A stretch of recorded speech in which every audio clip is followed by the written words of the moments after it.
नमस्कार, मैं हूं जगरूप सिंह और आप देख रहे हैं टुडे न्यूज। टुडे न्यूज हर कदम सच के साथ। लगातार जिस प्रकार से ग्राउंड से आपको आने वाले संभावित विधायकों से बातचीत करवा रहे हैं, आज उसी कड़ी में उचाना के सीनियर कांग्रेस नेता, स्पोक्स पर्सन और senior advocate high court Ramesh Bamal ji हमारे साथ हैं। बेबाक राजनीति करते हैं, किसानों की आवाज उठाते हैं, कर्मचारियों की आवाज उठाते हैं और सबसे बड़ी बात बेरोजगारी का जो मुद्दा है उसको अहम मुद्दा मानकर ऊपर तक बात पहुंचाने का काम करते हैं। और जहां तक हमारे पास खबर है, रमेश बामल जी ने उचाना से कांग्रेस पार्टी के लिए ताल ठोक दी है। रमेश जी, आपका स्वागत। धन्यवाद जगरूप जी आपका। आप लोग हमेशा जो जनहित के मुद्दे हैं उनको बड़ा बेबाकी से उठाते हैं और लोगों की जो सेवा भी भाव भी है आपका, तो मैं धन्यवाद करता हूँ। पहला क्वेश्चन मेरा उचाना से शुरू होता है। वैसे तो अभी फिलहाल दोस्तों को मैं बता दूं, हांसी में पहुंचे हैं और कुमारी शैलजा जी की आज यहाँ पैदल यात्रा का कार्यक्रम है, उसमें स्पेशल पहुंचे हैं। यहाँ पहुंचे हैं चंडीगढ़ से, तो इसका मतलब स्पेशल बंदे हैं, कुमारी शैलजा जी के लिए काम करते हैं, पार्टी में जो भी जिम्मेवारी मिलती है उसके लिए काम करते हैं और कहीं ना कहीं टिकट की दावेदारी ठोकते हुए नजर आते हैं। आपने उचाना से फॉर्म भर दिया, अप्लाई कर दिया है, वैसे तो और भी बहुत सारे साथियों ने किया है। उचाना में होड़ मची हुई है, आज भी एक ऑफिस खुल गया, 4-5 ऑफिस पहले खुल गए, ऐसी लाइन लगी है कांग्रेस के अंदर, ये क्या कारण है? देखो जी, लाइन तो बहुत लगी है, हर आदमी का अपना हक है विधानसभा के इलेक्शन के लिए अपना फार्म भरना और अपनी कोशिश करना, लेकिन सबसे जो प्रमुख दावेदारी है वो रमेश कुमार बामल की ये बढ़िया बात है, मतलब आपने एक दावेदारी ठोक दी। लेकिन मैं क्वेश्चन इसी पे करता हूँ आपके दावेदारी के ऊपर। सबने ऑफिस बना लिए, सब लोग गांव टू गांव संपर्क कर रहे हैं, रमेश बामल जी हाई कोर्ट सुप्रीम कोर्ट बैठे रहते हैं, उचाना को कब संभालो? मैं बताता हूँ उसका। ये जो लोग दफ्तर खोले हुए ना, एक बरसाती मेंढक की तरह, या आप अपने ही कांग्रेस के कार्यकर्ता? नहीं, मैं उनकी बात नहीं कर रहा। मैं जो इस तरह के जो लोग हैं, ये बरसाती मेंढक की तरह है। जब इलेक्शन नजदीक आता है तो उनके गांव में दौरे बढ़ जाते हैं, लोगों को मिलते हैं। हमारा क्या है, हम सेवा करते हैं, हम पढ़े लिखे हैं, हमें समाज युवा के, आपने देखा जगरूप जी अभी 3-4 दिन पहले 2018 में जो इन्होंने वैकेंसी निकाली थी, वो सारे जितने, एक तो युवा बेरोजगार है, एक उनसे फार्म भरवाए गए, उनसे फीस ली गई मनमानी, और 2018 से लेकर अब तक उनकी भर्ती नहीं की गई, उनके इंटरव्यू नहीं लिए गए, और वो भर्तियां कैंसिल करके अब जो नायब सिंह सैनी जी के सीएम आने के बाद उन्होंने, क्योंकि इलेक्शन नजदीक है, उन्होंने बहुत सी वैकेंसियां निकाली, एडवर्टाइजमेंट दी है।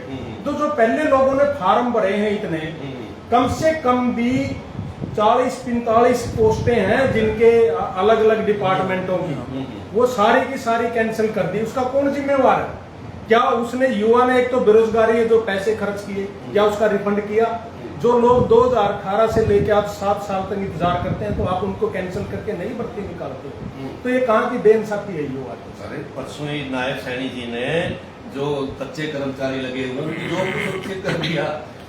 सुनो, अभी सरपंचों को 21 लाख रुपए का तोहफा दे दिया, और सुनो, जींद में इतनी सारी महिलाओं को कोथड़ी दे दी, इतने सारे तो काम कर रही है सरकार। इसलिए ये सिर्फ एक वोट बैंक के लिए ये एक साजिश है भारतीय जनता पार्टी की। पिछले 9 साल, 9.5 साल में क्या करते रहे? पहले क्यों नहीं दिए? 500 का सिलेंडर भी कर दिया है, कौन सा सिलेंडर कर दिया?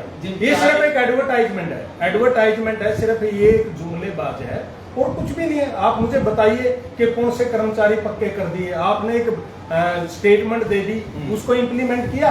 आपने ऑफिस ऑर्डर निकाले, एम्प्लॉइज को रेगुलर करने के लिए आपने उनको अपॉइंटमेंट लेटर भेजे कंफर्मेशन की? नो। सिर्फ आप, एक इलेक्शन नजदीक आ रहा है, सरकार इनकी दोबारा आनी नहीं, ये जो मर्जी बोल दो, वो तो वही खड़ा है बेचारा। तो कुल मिला के बात यह है कि मुद्दे गंभीर हैं और 10 साल में जो भारतीय जनता पार्टी ने काम किए, आप उनको मान ही नहीं रहे, कोई काम ही नहीं हुआ। एमएसपी की गारंटी भी दे दी नायब सैनी जी ने। कौन सी दे दी? कहाँ पे सर? यो कहने, सर मैं कह रहा जी, ये एक लफोड़ संख होता है। वो कहते हैं ना, एक कहावत थी हमारे जमाने में कि एक संख था, एक संकनी थी। तो उसने कहा भी वो संकनी कोई इसकी उठा के ले गया, उससे जो मांगता था वो मिल जाता था, पड़ोसी से रहा नहीं गया। तो एक दिन वो ले आके ना फिर एक लफोड़ संख रख गया और उसकी संकनी चुरा के ले गया। तो लफोड़ संख क्या था? उसको कहते थे दे भाई 500, वो कह रहा ले 1000। उसने कहा दे 1000, बोला ले 2000, कह रहा दे 2000, बोला ले 10,000। तो वो मांगता रहा और पड़ोस में आवाज जाती रही। फिर उसने कहा, कह रहा दे तो दे, अरे कह रहा देने में कुछ नहीं है, कुआ जो मर्जी। अच्छा, मतलब बातों में हो रहा है। बात आपने पढ़े लिखे की बात की, आप कैंटल आदमी हैं और एडवोकेट तो वैसे ही होते हैं। जो रिटायर्ड तो नहीं कहूँगा, उन्होंने VRS ले ली थी, IS विजेंद्र जी मेहनत कर रहे हैं, घर घर जा रहे हैं, एक गांव में बीच चाय के प्रोग्राम हो रहे हैं, वो पढ़े लिखे हैं, वो भी तो मेहनत कर रहे हैं, वो भी कांग्रेस की टिकट मांग रहे हैं। वीरेंद्र गोगड़िया, दिलबाग संडील और हमारे आदित्य जी, बहुत सारे, उमेश बामल जी, सब टिकट मांग रहे हैं। मैं सभी की बात बता देता हूँ। सबसे पहले ये सब मैंडेट की बात है। मैं सबसे पहले चौधरी वीरेंद्र सिंह की बात करता हूँ और उनके बेटे की बात करता हूँ। ये ना एक सोची समझी साजिश थी चौधरी वीरेंद्र सिंह की। हमारे इतने सीनियर नेता थे, जिस टाइम कांग्रेस को प्रॉब्लम आई तो ये दंगल छोड़ के भाग गया और भाजपा में जाके इसको मलाई खाने की आदत है। जाके इसने क्या किया, जनहित के लिए क्या किया, उचाने के लिए क्या किया, देश के लिए क्या किया, हरियाणा के लिए क्या किया, हल्के के लोगों के लिए क्या किया।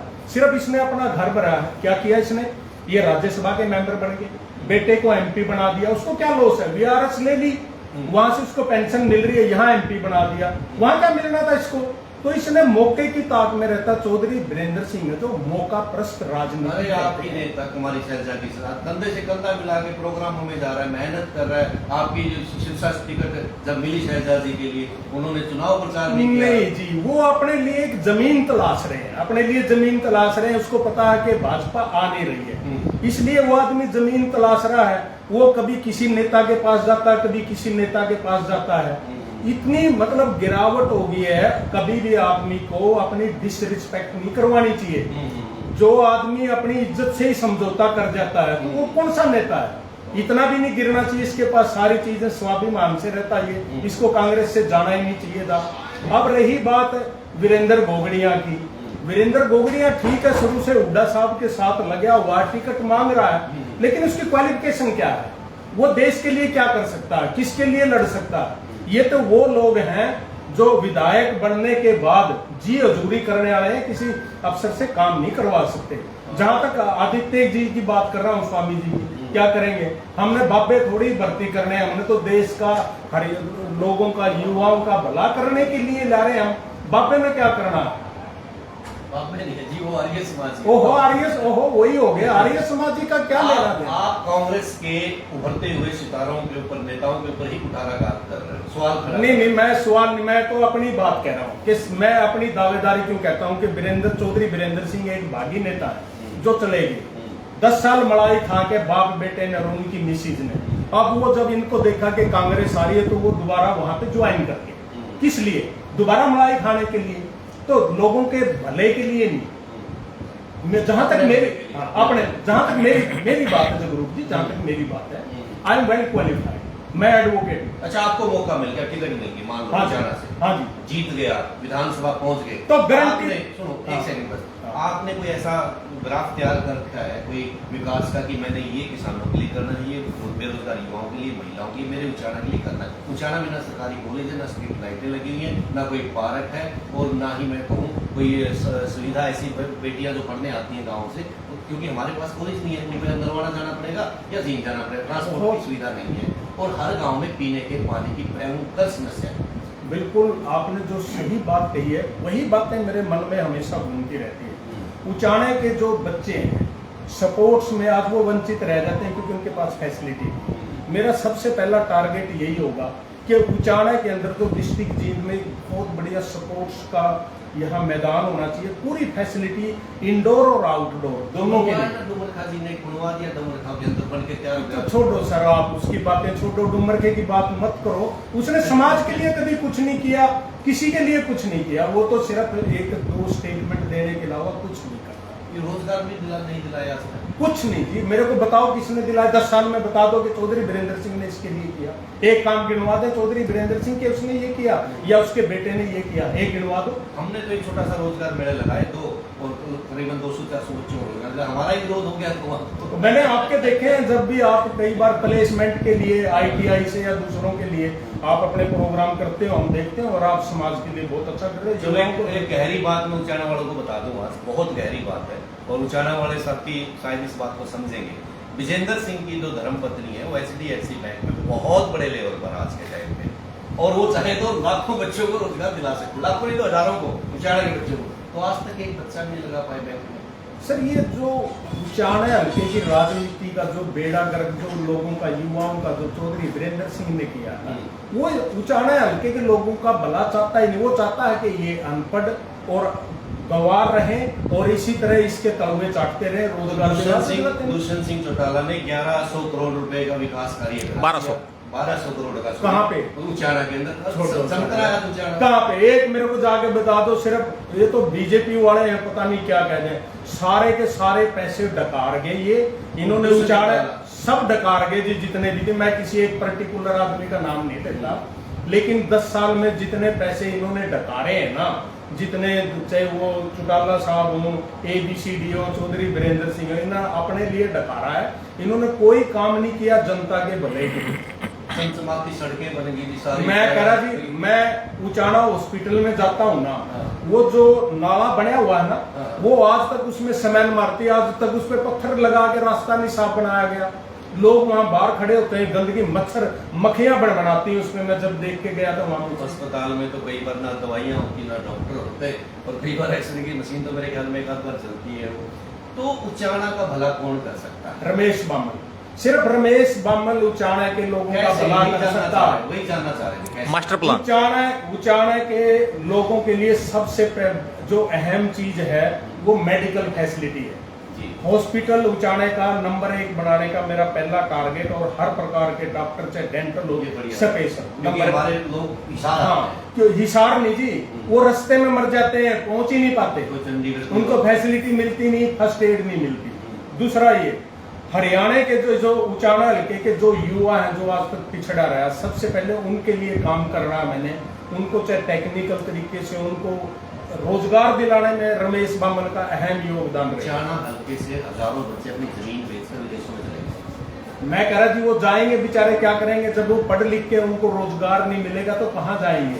आज लोग, शादियां नहीं होती बच्चों की क्योंकि रोजगार नहीं मिल रहा, इसलिए वो जमीन बेचकर हमारा हिंदुस्तान का पैसा बाहर जा रहा है, जबकि उनके अंदर सारी क्वालिटी है, टेक्निकल है। हिंदुस्तान के जो लोग हैं ना, पूरे वर्ल्ड के अंदर उनका कोई मुकाबला नहीं है। उन जैसे दिमागदार बच्चे जितने हिंदुस्तान के हैं किसी भी कंट्री के अंदर। अपने उचाड़ा के कई बच्चे अच्छे सिलेक्ट हुए, कई बच्चे आर्मी में बड़ी पोस्टों पे गए और बहुत सारे डिपार्टमेंटों में काम कर रहे हैं। यानी अगर उचाड़ा के बच्चों को सही संसाधन पढ़ने के मिल जाए, क्योंकि आज मैं देखता हूँ बाबा जी, मेरे को दुख होता है कि हमारे बच्चे कॉलेज में ना पढ़ के लाइब्रेरिया में पढ़ रहे हैं बच्चे, और लाइब्रेरी एक ऐसा अड्डा बन गया है, वो सब यूज नहीं करना चाहता, और बहुत सारे लाइब्रेरी वाले साथी जुड़े हुए नाराज हो जाएंगे। वो अड्डा बन गया, बच्चों का भविष्य खराब हो रहा है। क्या? बिल्कुल बिल्कुल। मैं तो बस यही कहूंगा इनको कि जो फैसिलिटी है बच्चों को, जो कोचिंग है ना, वो गवर्नमेंट की ऐसी इंस्टीट्यूशन होनी चाहिए कि हर बच्चे को वहाँ गाइड करे, प्रॉपर कोचिंग मिले। और ये अपना सबसे पहला टारगेट है। जिस दिन मुझे टिकट मिल गई, विधायक बन गया, आप मुझे सबसे पहले ये कहना जी, सबसे पहले उचाड़े में ना एक कोचिंग के लिए कोई गवर्नमेंट का इंस्टीट्यूट तैयार करो जिसमें हर बच्चे को तैयार किया। रमेश बामल जी, अंतिम मैं आपसे सवाल जानना चाहता हूँ। आपने हर मुद्दे पे प्रजाति के साथ बातचीत की, उचाड़ा के लोगों से भी मैं निवेदन करता हूँ, अगर आपका भी कोई सवाल है तो आप कमेंट में सवाल कर सकते हैं और रमेश बामल जी से डायरेक्ट क्वेश्चन कर सकते हैं। रमेश जी, सब लोग नेता बड़ी बड़ी बातें करते हैं, मीठी चुपड़ी बातें कर रहे हैं। हो सकता है आप बनने से पहले मीठी चुपड़ी बातें कर रहे हो, बाद में बदल जाओ, क्योंकि दुष्यंत सिंह चौटाला ने बड़ी बड़ी बातें की, 75% प्राइवेट सेक्टर में युवाओं को रोजगार देने की बात की। चौधरी वीरेंद्र सिंह ने एक बार बेरोजगारी का नारा देके चुटकी बजा के बोला था कि मेरे पास ऐसा प्लान है कि मैं हर युवा को रोजगार दे सकता हूँ। और सब लोग, मैं बड़ा क्वेश्चन कर रहा हूँ क्योंकि अभी बहुत सारे पत्रकार साथी भी राजनीति में आ रहे हैं और हमारे बहुत सारे पत्रकार साथियों ने राजनीति में उतरना शुरू कर दिया। क्यों मजबूरी है? क्योंकि पत्रकारों की आवाज आज तक किसी नेता ने नहीं उठाई, ये आपको मानना पड़ेगा। चाहे आपकी भी 10 साल पहले सरकार रही होगी, सेंटर में भी आपकी सरकार रही होगी, आज तक एक नेता बता दो जिसने पत्रकार के लिए आवाज उठाई। मैंने देखा है कि आज तक हर सरकार ने सिर्फ पत्रकारों को अपने बेनिफिट फायदे के लिए यूज किया जी। लेकिन जब तक पत्रकार ये आवाज नहीं उठाएंगे, क्योंकि पत्रकार की जो आवाज होती है ना, वो एक विशेष आवाज होती है, क्योंकि वो जनहित से जुड़े होते हैं, उन्होंने लोगों की समस्याएं देखी होती हैं, वो फील्ड में जाते हैं, बेरोजगारी के बारे में देखते हैं। तो मेरे हिसाब से राजनीति में पत्रकारों का होना बहुत जरूरी है, क्योंकि वही जनहित के मुद्दे वहां संसद में उठा सकते। चलो, तो रमेश बामल जी ने बातचीत की और उचाणा की बातचीत की और आज हांसी में पहुंचकर राजनीतिक गलियारे में एक सरगर्मी बढ़ा दी। आज हांसी क्यों पहुंचे हो? हांसी, मेरी नेता, हमारी बहन शैलजा बांगर की छोरी, बांगर की छोरी, ठीक है जी, आयरन लेडी, भावी मुख्यमंत्री हरियाणा की, जब भी मेरे को फोन आता है दिल्ली से, और 2014 से जब भी मेरे को मैसेज आता है कि बहन जी का वहाँ प्रोग्राम है, जब से ये यात्राएं जितनी चली हैं, चाहे राहुल जी की हैं, चाहे बहन जी की है, पहले भी यात्रा थी, अभी भी हर जगह हम हर जगह गए हैं। और आज भी मैं सीधा इनके इस कार्यक्रम में आया हूँ। कल डॉक्टर साहब का, अजय चौधरी जी का प्रोग्राम है नारनौंद में, कल वहाँ सारा दिन उनके साथ रहेंगे और फिर वापस जाऊंगा। और फिर अजय चौधरी जी को आके जितने भी बड़े बड़े गांव हैं, जैसे सिसाई है या बुडाना है या कोथ है, और भी बड़ी बड़ी हमारी रिश्तेदारी है, पहले भी मैंने डॉक्टर साहब के प्रोग्राम कराए हैं और अब हर जगह डॉक्टर साहब का प्रोग्राम कराएंगे, क्योंकि डॉक्टर साहब बहुत ही साफ सुथरे और सबज छवि के नेता हैं। और बहन जी के साथ आज जितने भी नेता हैं, बहुत ही साफ सुथरी सबज छवि के नेता बहन जी के साथ हैं, और हम हमेशा उनकी तरक्की की और उनके स्वास्थ्य की परमात्मा से कामना करते हैं। तो हांसी के अंदर आज कुमारी शैलजा जी का, जिस प्रकार पहले ही बताया था, पैदल यात्रा का कार्यक्रम है और बारिश भी बहुत अच्छी हो रही है, ये भी खुशी की बात है कि, और लगातार लाइव तस्वीरें हमने आपको टुडे न्यूज के माध्यम से दिखाई। कोई भी साथी का कोई क्वेश्चन हो तो कमेंट के माध्यम से जरूर बताएं। और रमेश बामल जी को हमारी अग्रिम शुभकामनाएं और बधाई तो चंडीगढ़ में नहीं देंगे। 2 सवाल और ठीक है जी, और मैं सभी साथियों से कहूंगा वीडियो को ज्यादा से ज्यादा शेयर करें, उन नेताओं तक भी पहुंचाएं जिनका इस वीडियो में जिक्र था। धन्यवाद सभी साथियों। लाइव था, गुस्ताखी माफ, कुछ गलत बोला गया।